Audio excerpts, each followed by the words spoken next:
Dito na naman tayo sa another episode ng ating vlogs, Badong Aratilis po. Mabilis lang po itong live natin dahil meron po tayong konting lakad, no? Mga 30 minutes siguro. Pag-uusapan po natin ngayon, ito pong si VP Sara nagsalita po sa kanyang rally kagahapon sa District 3 ng Manila. Binanatan niya po yung congressman, si Chihuahua. Chihuahua naman si Chihuahua. Sabi po ni VP Sara, ako si Sara Duterte. Ano ba yung sinabi niya? Teka lang Maganda yung pagkakasabi ni VP Sara eh. Gustong-gusto ko yung sinabi niya ni VP Sara. Ako si Sara Duterte, kaya kong makipag-away sa kanal. Hindi, no? Palaban po ang ating Vice President. Pag-uusapan din po natin, ito po, si Igan. Nagtaka tayo si kay Arnold Clavio. Kakampi po natin si Arnold Clavio ngayon pagdating po dito sa 20 pesos na bigas. Binanatan po ni Arnold M. Clavio ang 20 pesos na bigas na pamumulitika lang, no? Hindi niya naman dinirekta pero ganun po pinahiwatig ni Arnold M. Clavio. Dahil magkakampi tayo ngayon sa 20 pesos na bigas, yung M mo ay matalino. Yan. Pag-uusapan din po natin, ito po si Juan Ponce Enrile, nagsalita po, no? Binanatan po yung pagiging popular ni Tatay Digong. Sabi po niya si Duterte daw, ang dami raw pong pinagawa, pero yan po ay utang at ang tagabayad daw po ay si BBM sa mga inutang nito po ni Pangulong Duterte. Yan po mga pag-usapan. Gustong banatan ni Enrile si Duterte pero lumalabas po na ang tunay niyang binanatan si BBM at hindi po si Pangulong Duterte.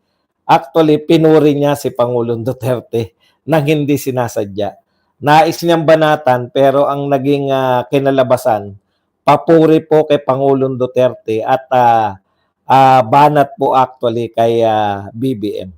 Yan po mga pag-uusapan natin pero bago yan, kung bago ka pa lang dito sa ating channel, mag-subscribe ka na.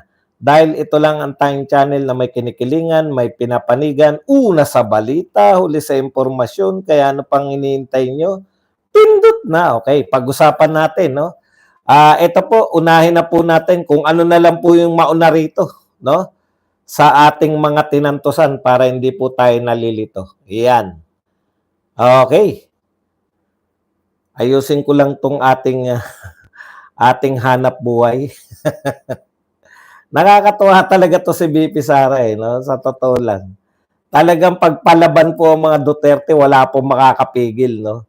Yun po na-appreciate ko talaga yung ano niyan. Na-appreciate ko talaga yung ugali ng mga Duterte. Okay? Unahin na natin kung ano po yung nauna rito. Unahin na natin to si Igan Arnold M. Clavio. Alam nyo, matagal na natin binabanatan to si Igan dahil sausawero pero bumabanat sa Duterte. This time, pinupuri po natin dahil ang binanatan niya po yung 20 pesos. At ito po ay sinasabi niya na talagang ito ay pamumulitika lang. No? Basahin, mahaba po to pero mamimili na lang po tayo nang babasahin natin dito sa mga sinabi na ito ni Arnold Clavio. Ito po, sabi ni Tilamsik ni Igan, politicians are the same all over. They promise to build bridges even when there are no rivers. Parang alam natin yung nagtayo. Daig kayo ni Pinoy. Pucha si Pinoy, talagang nagtayo ng tulay kahit walang ilog. Okay, ang sinasabi po ni Igan Arnold Clavio dito, sabi niya po, no? Central Visayas ay isang administratibong rehiyon sa Pilipinas at kilala bilang Region 7. may 2 probinsya lamang, Cebu at Bohol. Gayon din ang 3 highly urbanized na lungsod, Cebu City, Lapu-Lapu at Mandawi. So lumalabas sa datos ng COMELEC, 4.7 rehistradong botante sa Central Visayas. Ang dami, no? 4.7 million. Ayan. Sa Cebu, mayroong 3.7 rehistradong botante. Ayan. Samantala, 3.2 million naman ang rehistradong botante sa Eastern Visayas para sa 2025. Yan. Ang Leyte, ang pinakamayaman sa boto na probinsya, may 1.93 o 1.093 million na rehistrado. Ang rehiyon ay binubuo ng lalawigan ng Biliran, Eastern Samar, Leyte, Northern Samar, Samar at Southern Leyte, ang highly urbanized na lungsod ng Tacloban City at ang nagsasariling lungsod na Ormoc City. Ang sentrong pangrehiyon nito ay ang lungsod ng Tacloban. Okay. Noong 2022, ang rehiyon ay mayroong 3.1 million rehistradong botante. Yan. Ang Western Visayas naman ay Region 6, binubuo ng 6 na lalawigan. Yan. Ito po yung Aklan, Antique, Capiz, Guimaras, Iloilo at Negros Occidental. Mayroon 2 highly urbanized na lungsod, Bacolod at Iloilo City, kung saan ang huli nagsisilbing regional center. Ayon sa COMELEC, 5.026 ang rehistradong botante sa Western Visayas. Sa mahigit na 5 milyong botante na Negros Occidental, nakamataas na bilang na rehistradong botante, yan po. Kung susumahin ang kabuoang bilang, may 13 milyong botante ang Central Visayas, Western Visayas, at Eastern Visayas. 13 million po, mahigit ang botante. Pero ayon sa Malacanang, wala itong halong politika. Yun daw pong pagbebenta ng 20 pesos na bigas. Walang personalan. Yan po ang simpleng atake. At ang nakakatawa po kay Igan, meron po siya nito, habang pong inaatake niya, ayan. Visayas Region, 20 pesos na bigas. Ayan po, yung may indelible ink. So sa makatuwid mga kapatid, binabanatan po ni Igan na kalokohan po. No? Kalokohan po na walang kinalaman sa eleksyon itong pagbebenta ng 20 pesos na bigas. Alam nyo, katulad po niyan, yung media hindi nyo po na solid dyan.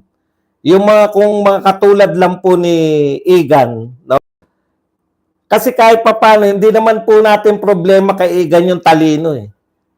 Matalino naman po si Igan, si Arnold Clavio. Yung pong mga matatalinong media, hindi po mauuto. Actually, hindi naman po talaga nauuto yung media. Alam naman po talaga nila yung sitwasyon. Alam po nating lahat na may talino.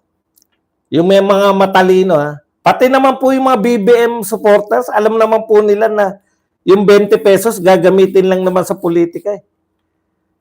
Kasi kung totoo pong 20 pesos yan, bakit magsasubsidize? So, ibig sabihin, hindi ko na ituloy, no? Talino naman si Arnold. Iba naman ang problema natin kay Arnold, di ba? May pagka-M. Ayan po yung problema natin kay Arnold. Hindi po yung talino. Pucha, aangat ba yan sa GMA kung mahina-hina utak niyan? Hindi po matiis miski ng mga kakampi nilang media. Kakampi po nila yan, si Arnold Clavio. Hindi po matiis ng matitinong. Hindi naman pala matino si Arnold. Nang matatalino, yan. Nang matatalino, yung harap-harapan pong panluloko. Di po ba? Eh di lalo na pag nagsalita na po yung mga taga-ABS-CBN, may matalino dyan eh. Yung Karina ba yun? Basta yung lagi nag-i-interview na ng Babara, yung bumara kay Tito Soto. Nakalimutan ko yung pangalan. Hindi siya tisay sa ABS-CBN. Yung pinagtatawanan niya si Tito Soto na nangangako kayo na hindi. Eh, dati na kayong senador ba? Carmina. O yun, si Carmina. Yan, sila Karen Davila, hindi rin po maniniwala yan, yung 20 pesos. Kaya po, ang problema nyo, baka mag-backfire sa inyo yan. Ngayon, wala kasi pangako nyo pa lang, di ba? Bibili pa lang. Ang problema nyo yan, no? Pag nag-backfire po yan, kasi una, hindi nyo kaya buong Pilipinas. Lalo kung hindi boboto sa inyo yung Mindanao, lalo kung hindi boboto sa inyo yung mga Taga-Luzon. Biruin nyo ang priority nyo. Halatang halata eh. Maraming boto rito. Maski sila. Maski po yung mga Bisaya na bebentahan ninyo. Bibili ang mga yan. Bakit hindi? Wag po kayong hindi bibili. No? Pag may maganda po, pag pangit po bigas, pag hindi po makain ng tao, hindi po kayo dapat bumili. Pero kung maganda naman po, mukhang maganda po ang bigas dahil napahiya sila kay BP Sara. Kung maganda naman po ang bigas, bumili po kayo. Dahil yung ginagastos po dyan, wag po kayong mahiya. Fair din natin yan. Subsidize po yan ng gobyerno. Ibig sabihin, kaming mga Taga-Luzon, kayong mga Taga-Luzon, makinig kayo. Kayong mga taga-Mindanao, at kayong mga hindi makakabili ng 20 pesos na bigas, tayo yung magbabayad para maging 20 pesos yung mga bigas na yan. Naintindihan nyo? Kaya magbabackfire sa kanila yan. Lalong hindi kayo iboboto ng mga Taga-Luzon. Hindi nyo na binentahan ng 20 pesos na bigas, pagbabayarin nyo pa sa binibenta nyong 20 pesos na bigas.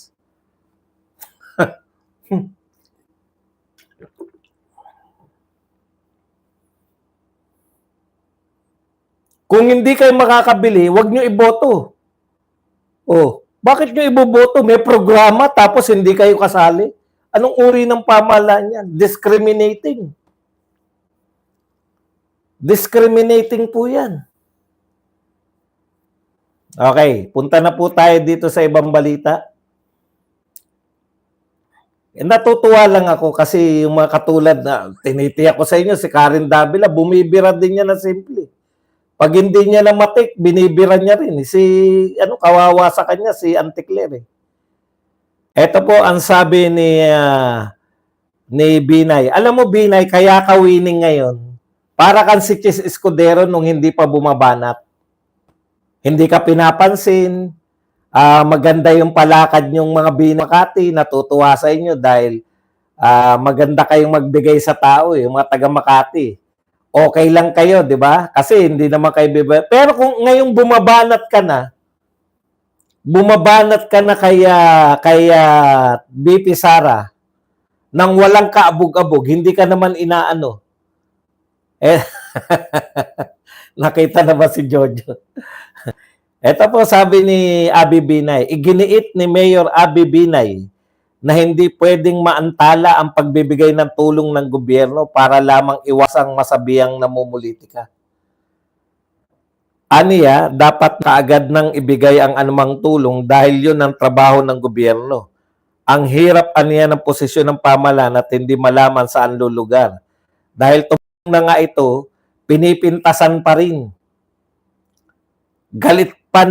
Giit pa ni Binay kung pamumulitika motibo ng programa, yung 20 pesos po, dapat sana'y inuna nila ang Mindanao at hindi ang Visayas. Tignan nyo na. Binabanatan na kagad. Binay, paalala ko lang sa'yo. Una, hindi ka naman daw nakikita sa Makati. Kulay lang. Biro lang. Sa kulay lang. Hindi, papaalala ko lang sa Binay. Wala pang binibenta. Magbebenta pa lang kayo. Ikalawa, anong pinipigil? Anong maantala? Sino ba pumipigil? Walang pumipigil. In fact, matagal na pong hinihintay ng taong bayan yung 20 pesos. Meron po ba kayo narinig na politiko na pumipigil dyan sa programa na 20 pesos? Walang pumipigil. Wala pong proyekto. Pinagbubulan nyo yung tao. Walang proyekto na 20 pesos. Ang huling narinig yung 20 pesos noong kampanya noong 2022. Ngayon na uli, ngayong kampanya na ng 2025. Ano yan? Tuwing kampanya lang maririnig yung 20 pesos? Kung makapagsalita ka, parang may pumipigil eh. Huwag nyo nang iboto yung mga Binay. Nakakalusot sila, di ba? Dahil hindi bumibira. Ngayon, binibira nyo na yung mga Duterte. Hindi na dapat iboto yung... Hindi nga kayo nagpapakita. Biro lang ha. Ito kasi mga to, alam mo, ipe-fake news ka nila eh. Sabihin, fake news ka. Kaya para po maliwanagan, sasabihin nyo, joke lang po, joke. Katulad nung very obvious naman na joke lang yung magpinsan si Claire tsaka si ano, fake news daw. Malala na talaga to si Claire eh. Ibig sabihin, tuwing kampanya lang namin naririnig yung 20 pesos. Tapos sasabihin mo ngayon na dapat hindi maantala. Wala pong pumipigil. Wala po talagang proyekto. Naintindihan nyo? Binolan nyo na yung mga tao. Ngayon, binobolan nyo na naman. Nagsabi lang po ng totoo si BP Sara. Eh kahit naman po may 20 pesos, nagsabi na si Arnold Clavio. 13 million. Yung boto na kung makukuha nyo ron sa Western Visayas. Sabi ni Binay, bakit daw hindi inuna ang Mindanao kung talagang politika? Wala kayong makukuha ang boto sa Mindanao dahil ang Mindanao naranasan nilang magkaroon ng Duterte, naranasan nilang magkaroon na sila ay mapansin ng national government. Ngayon, itsepwera na naman sila. Yung ginawa ninyong in-scratch ninyo, yung Mindanao Railways, kitang-kita po ng mga taga Mindanao yan. Meron ng proyekto, meron ng pondo, in-scratch ninyo ang Mindanao Railways. Alam po nila yan. Oh. Tapos sasabihin nyo, pagbentahan nyo lang sila ng 20 pesos na bigas, matutuwa na sila sa inyo, utot nyo. Okay. Ito po ang nakakatuwa po kay BP Sara. Ako si Sara Duterte, kaya kong makipag-away sa kanal. Ito po ay sinabi niya, no? Magpakita kasi kayo mga Binay. Yan ang problema. Meron tayong senador, hindi nakikita sa Senado. Oy, biro lang. Sabihin nyo no, fake news. Ito po, sinabi po to ni BP Sara dahil kinukwento niya nga na merong congressman na hindi niya naman kilala. Sabi ng kaibigan nila, may kaibigan silang taga Cebu. API, napapamura pa eh. Di ba? Hindi ko naman kilala yung PI na Sara Duterte niya, sabi daw ni Chua. PI ka rin, sabi ni BP Sara. Hindi mo nga kilala, bakit mo binabanatan? Yun yung problema eh. Wala kayong personal na galit, bakit mo siya pinipersonal? Ang hindi naisip ni Chua, no? Ang hindi nyo naisip, hindi naman kandidato si Sara ngayong 2025. Kayo ang kandidato. Nakita ko na yung ugali ni BP Sara. Talagang dinadayo niya. Ano sabi ni BP Sara? Kami mga taga Mindanao, sanay kami sa wala. Walang mawawala sa amin. Kaya kong makipag-away sa kanal. Ilulublob ka, Chua. Dinayo ka sa 3rd District ng Manila. Ilulublob ka. Kayo ba? Kaya nyo ba pumunta sa Davao? Yung mga antatapang, yung mga nagmamatapang na kumangantyaw sa mga Duterte, kaya nyo bang pumunta sa Davao para tirahin yung mga Duterte sa Davao mismo? O, yun yung pinapakita ni BP Sara. Dinayo ko kayo dito sa distrito mo. Dinayo kayo sa distrito para murahin ka sa sarili mong distrito. Hindi ko alam, hindi ako taga dyan sa Maynila. Kumusta ba dyan? Mananalo ba yung mananalo ba yung kalaban ni Chua dyan?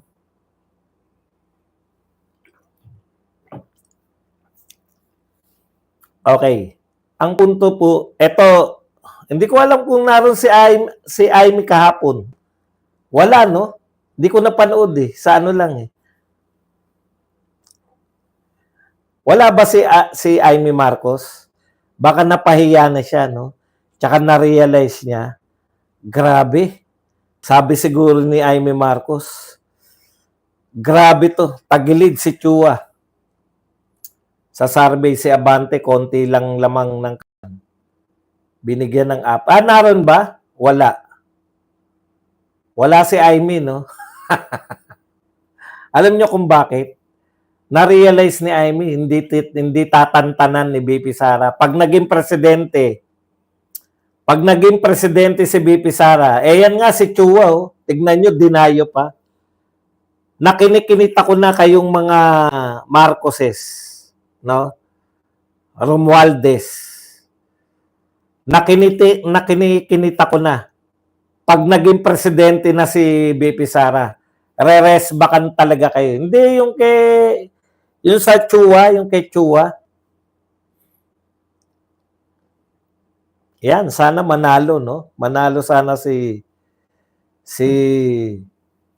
Apple Nieto.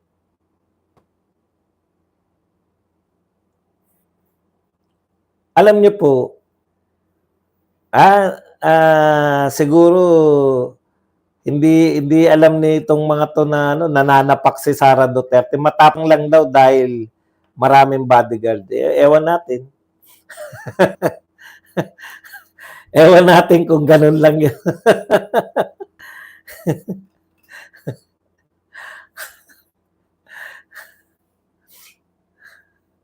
Okay.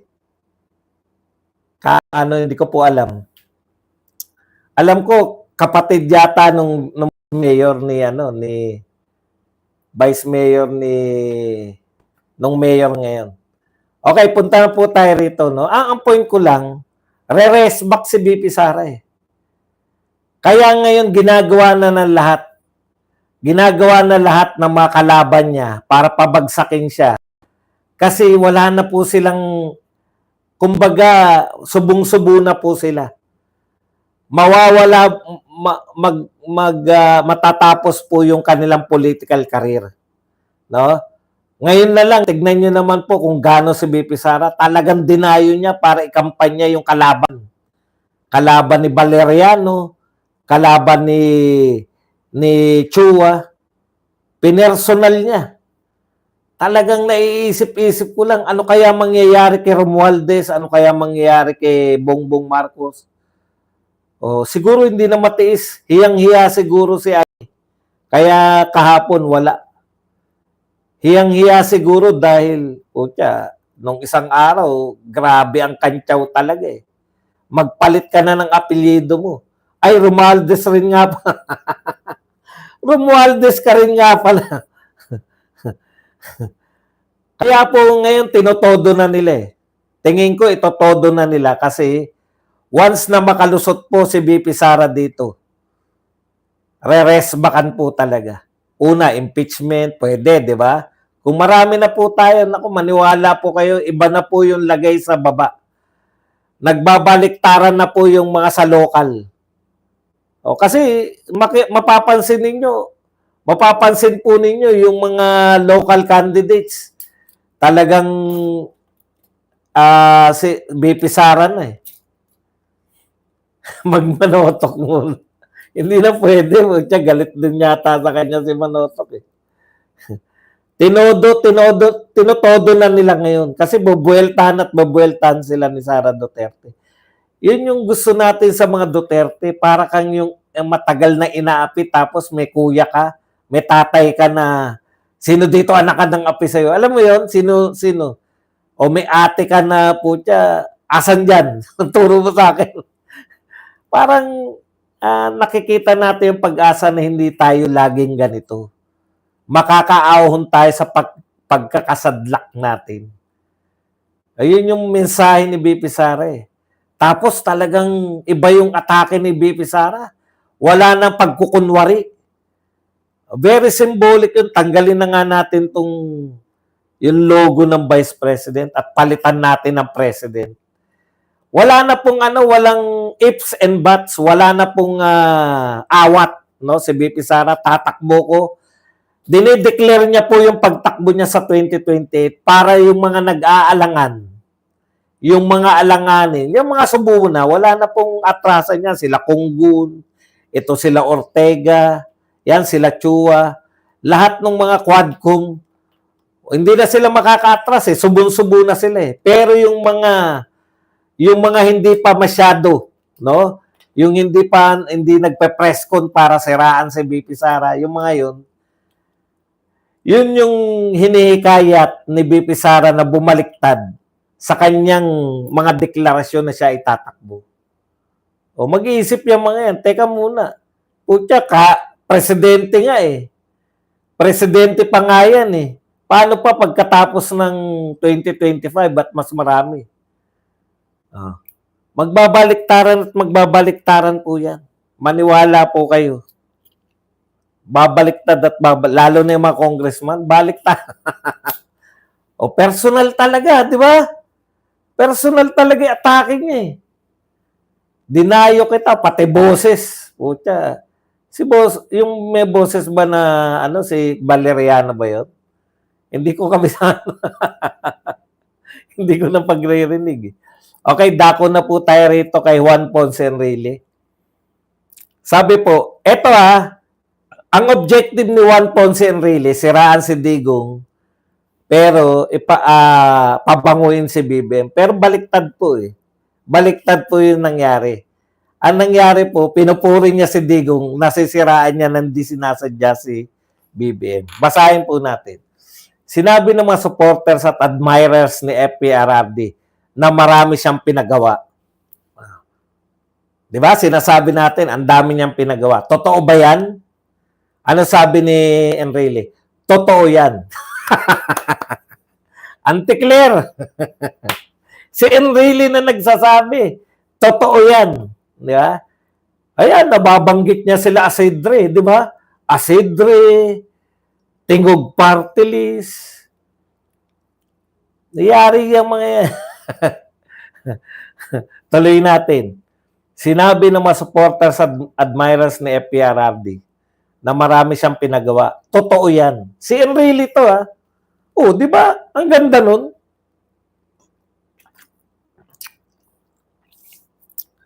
Marami raw pinagawa si Enrile. Totoo yan, sabi ni Enrile. Tuloy natin ang pagbabasa. At marami pa din ang hindi tapos at ginagawa pa hanggang ngayon. Totoo yan. Marami pong nagawa, natapos. Marami pa rin hindi natapos. Si Duterte, kakaiba sa lahat. Lahat ng hindi natapos, panahon pa ni Gloria, panahon pa ni Ramos, panahon pa ni Pinoy, tinapos niya. At ang dami niyang sinimulan at natapos. Marami pa rin siya nasimulan na hindi pa rin tapos. Sino nagsasalita? Tayo ba? Hindi, si Enrile. Tuloy natin. Pero ang question ay ito. Saan kinuha ni FPRRD ang pera na ginastos niya para magawa ang mga pinagawa niya? At yun, hindi tapos na pinapagawa niya. Sa buwis ba ng mamamayan? Hindi. Tama po, hindi. O saan? Inutang niya. Tama ba yun? Tama po yun. Karamihan sa aking kaalaman, sa kaalaman, ito po, karamihan, tapos ipinasok niya sa aking kaalaman. Dito, bibira na siya. Bibira na siya, no? Kasi pwede naman siyang mag-research At marirealize niya po na maraming proyekto si Tatay Digong, hindi naman po galing sa bansang sasabihin niya. Okay. Sa aking kaalaman, bakit sa iyong kaalaman lang open book naman na pwede mong i-research kung saan nagmula yung mga pondo ni Tatay Digong? Kasi bibira siya Okay. Ay inutang sa China. Lahat po sila. Papansinin niyo po ngayon, lahat po China, China, China. Merong Tolan China, May mga banat na ngayon na huwag iboto ang mga pro-China. Ayan po mga yan, wala pong kinalaman niya pagdating sa eleksyon. Hindi nyo nga masabi kung sino yung mga pro-China candidate. Bakit? Takot din sila. Ididemanda sila ng mga sasabihin nilang pro-China.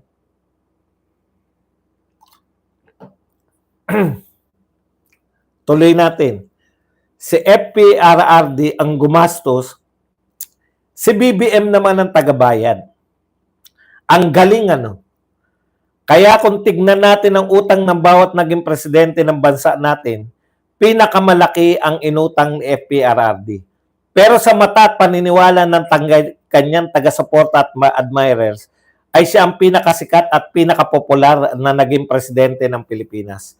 Maraming salamat po, dating Senate President Juan Ponce Enrile, sa maganda po ninyong mga sinabi kay Tatay Digong. Una, pinatunayan po ni Enrile na napakaraming nagawa ni Tatay Digong. Okay, ikalawa, ayan po, totoo po yan. Napakaraming nagawa at napakarami pang hindi natapos na dapat tinutuloy ni BBM. Pero bakit hindi maituloy-tuloy? Bakit walang napapatapos gaano sa mga tinutuloy na lang dapat? Tinatanggalan nga ng pondo. Meron kasing pondo dapat para sa mga right of way. Yun pa lang sa right of way. Eto muna. Bakit po siya may pinakamaraming nagawa? Ibig sabihin, ayaw po ba ng mga pangulo na makagawa? Gusto nila. Bakit po hindi? Kasi nga po, kaya po si Pangulong Duterte ang may pinakamaraming nagawa dahil diskarte ni Tatay Digong. Paano po yung diskarte? Lahat ba ng presidente gusto magkaroon ng maraming infrastructure? Opo. Dahil wala pong yumaman na bansa na hindi nag-invest sa infrastructure. Lahat po ng mayamang bansa nag-infrastructure. Kaya nasa tamang direksyon tayo. Di ba? Nasa tamang direksyon tayo kay Tatay Digong. Dito po, ano po ang pinagtuunan ng pansin dito? Ang pinagtuunan po ng pansin dito po sa gobyerno ni BBM, magbigay ng ayuda. Tanong, mayroon po bang bansa na yumaman dahil sa kabibigay ng ayuda? Wala po. So mali ang direksyon natin. Kay Tatay Digong, tama ang direksyon natin. Infrastructure. Dahil walang yumaman na bansa na hindi namuhunan ng infrastructure. Lahat ng yumaman ng bansa namuhunan sa infrastructure. Tama yung ginagawa ni Tatay Digong. Kinakailangan mo mamuhunan para may aanihin ka. Okay, ganun talaga. Nangangapital ka. Ngayon, kinakatwiran nila, nangutang si Duterte, tagabayad si BBM. Tama ba yun? Tama yun kung hindi nangungutang si BBM. Nakuha nyo?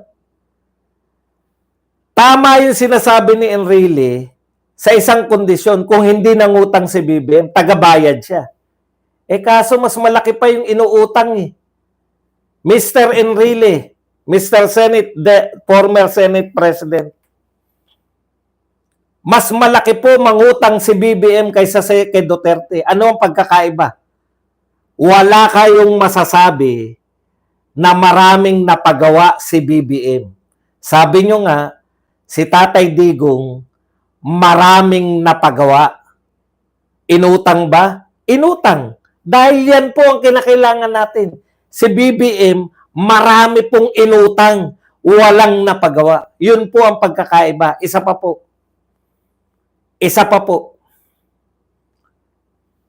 Ang pilit na hindi nilagay ni Enrile kung bakit lumubo yung utang ni Tatay Digong, yung pandemya. Huwag nyo pong i-deny na may naganap pong pandemya. Kinakailangan pong maraming pera. No? Kaya ako, kung susuriin yung maigi, kung itatama natin, lalagyan natin ng pandemya, tama po yan. Pinakamarami pong nautang so far. Bakit po so far? Kasi mas malaki pa po ang mauutang ni BBM sa pagtatapos ng term niya. Kahit walang napagawa, kahit walang pandemya. Ang binabanat ni Enrile, ang daming ang pinagawa, inutang naman. Okay na po kami ron. Sa maraming pinagawa na inutang, kaysa umuutang ng marami, walang napapagawa. Yan yung pinaglilingkuran mo ngayon. Panay kayo ayuda. Sa formula po ng pagyaman ng bansa, may pinagmalaki ba si Enrile na? Si BBM din, marami rin napapagawa. Pero hindi umutang, hindi po. Si BBM po, mas malaki pa, mas malakas pa po mangutang. Kalahati pa lang po ng termino. Talo na po si Tatay Digong. Yung first 3 years ni Tatay Digong, wala pa po sa kalahati ng nautang niya yung inutang ni BBM sa first 3 years. Maraming salamat, JPE. Maraming salamat dahil nilalantad mo yung totoo. Sinabi ba ni JPE na marami napapagawa si BBM? Hindi. Pero sinabi niya, pinatotohanan niya, maraming pinagawa. Pinatotohanan niya rin na popular si Duterte. Hindi katulad ni Gadon, wala nang tao yan si Duterte. Alam mo, nang bobola lang si Gadon. Si JPE, tapat. Popular. Bukod pa po doon, paalala ko lang po sa inyo. Bukod sa mga inuutan na trilyon ni BBM, ang dami pa rin pong binentang ginto. Pinakamarami pong binentang ginto. Ang dami pa rin pong pera na nakuha sa mga gobyerno.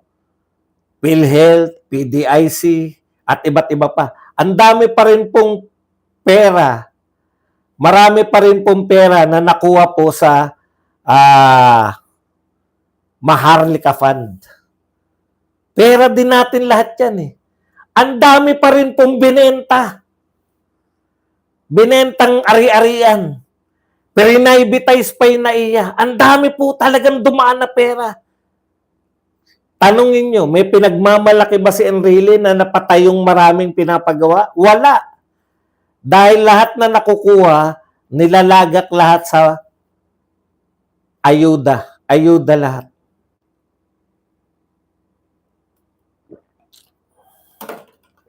Ayuda pa rin.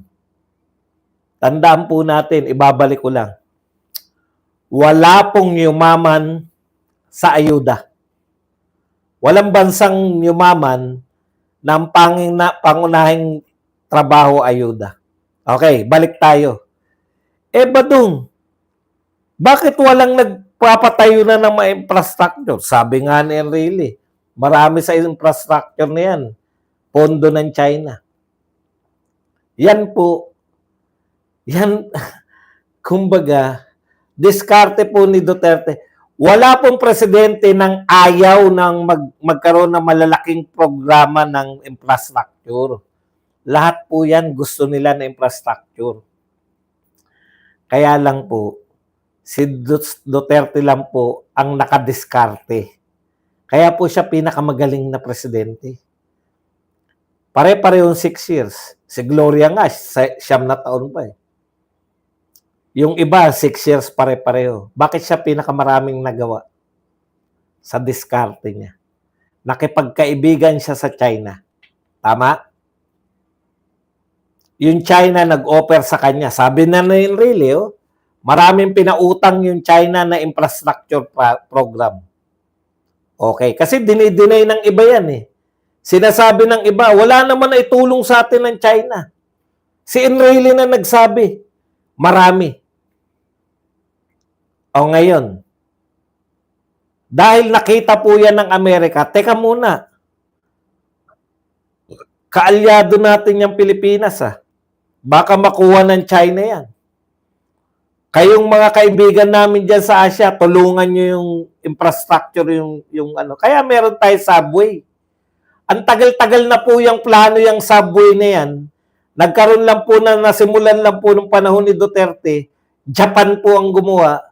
Kasi threatened sila sa China eh. Kinakailangan nila sa